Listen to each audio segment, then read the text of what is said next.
and welcome to the Life Balance Podcast with myself, Carol Watson, and Lisa Smith. Today we are going to speak to you about our experiences and key learnings from the 10X tour. Yeah, so if you've been living under a rock, you will not know that we were at the 10X tour. Yeah. It was all of our social medias, LinkedIn, Instagram and Facebook. Yep, we went to London, Cardiff and then Glasgow with Grant Cardone, who, if you don't know who he is, he's a top sales coach and American sales coach and real estate mogul. Yeah, I mean he has what over £1 billion. Over £1 billion portfolio. So he knows what he's talking about. Absolutely. In America. So so we went down and we were helping out with PMW, so Paul McFadden Wealth. And so many of you may not know this, but Carol and I have a background in events. So events, property, and it made sense that we offer our expertise and get involved, and it was one of the best decisions I think we made. Yeah. So what we wanted to do in this podcast is give you a bit of insight into some of the things that we our key takeaways from the event. And we were at the VIP dinners, lunches and mastermind day in London as well, so had some sort of backstage access. We were in the green room. Yeah, so we had the proper full experience. Full access, all. But the first thing I was going to share is not really related to the content that we had over the nearly 2 weeks that we were with them, but it's kind of I don't know. I want to talk about the expectations I had when we got involved in this. Okay, yeah. Yeah, so as Lisa said, we both have events experience. We have been mentored by Paul for nearly a year, and we were working with him in a totally different way. And obviously, they say you should never meet your hero. And loads of people do see Grant Cardone as like a hero. So they say never meet your hero because you might be disappointed. I bet you loads of people have done that. If you have, comment below. But I didn't have a massive.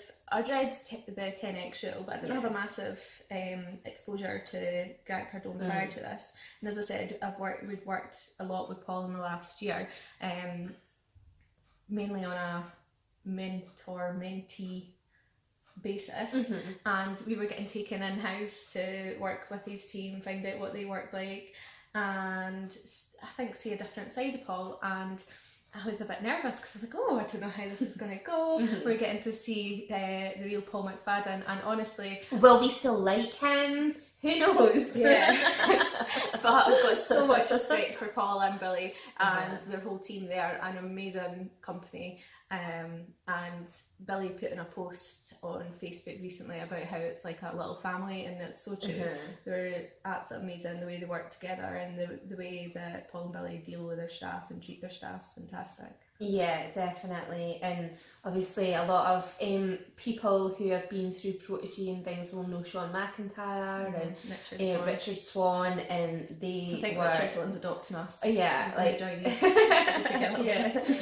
were just phenomenal. And I think on events, obviously live events, if things happen and unplanned things crop up, and you just have to sort of roll with the punches, and the way that they did it and their teams, and Paul and Billy did it was phenomenal. I mean, you couldn't ask for better people to work with on a live event. So I met when we were in Cardiff, we were attending another organisation's events, and one of the events girls was really stressed, and then she ended up coming up to the Glasgow event, and when she met us in Glasgow, she was like, oh, I'm so sorry you've seen the worst of me, it was a event day, I was so stressed. But I feel like our team didn't have that at all. No, like I think there were stressful moments, I'm not saying that. Yeah, I mean, this girl was doing maybe something similar to us, like sort of front of house, putting on wristbands, registering people and things like that, and I think anyone that's listening to this or watching this and actually came to the event and, you know, did get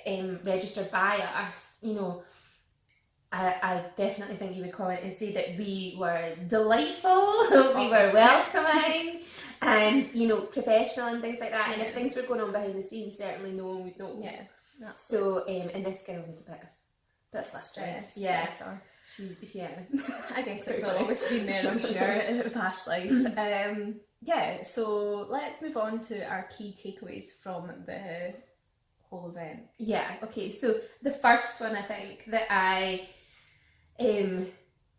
understood, obviously I understood before the event, but I really hammered home that Grant Cardone owns a jet but rents his home.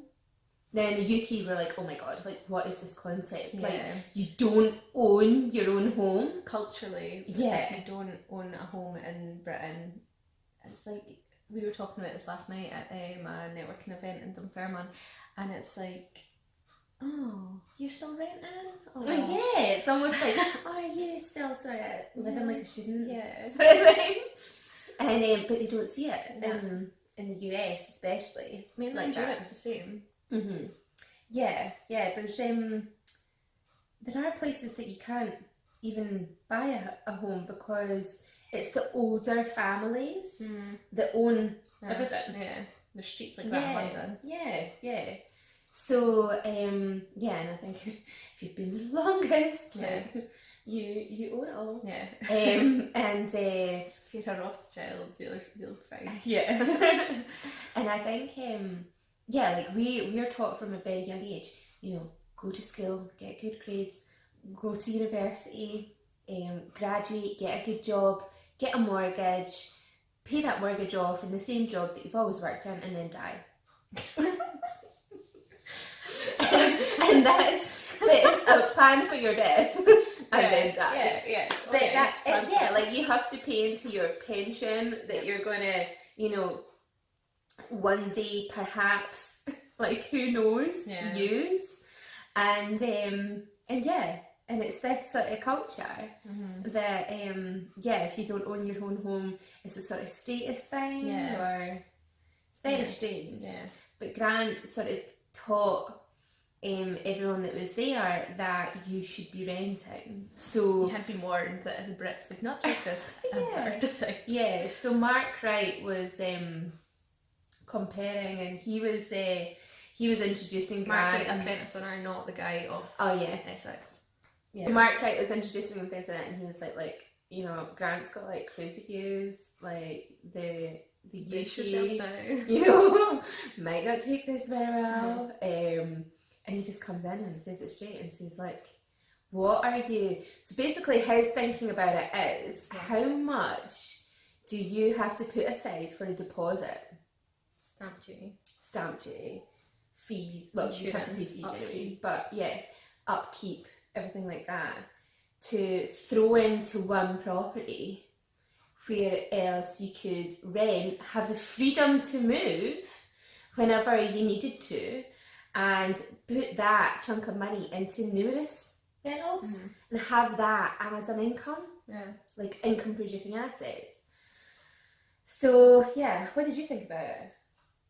We sort of looked at each other, and Carol's just bought her next home, and she was like, could have heard this a couple of months ago. Yeah. I mean, it's something that we've always known.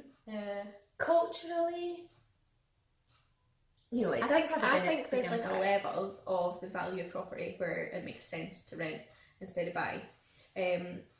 So at the networking event last night, Sam Dyer was telling us about one of his friends who owns a $500,000 property in Edinburgh, and he rents that, but he owns 20 other properties that he rents out. And that's exactly what Grant Cardone says. And he's like, by the time you pay a deposit for $500,000 and then stamp duty and then the upkeep really tiny down to that one property in Edinburgh, whereas putting the money that you need for your deposit into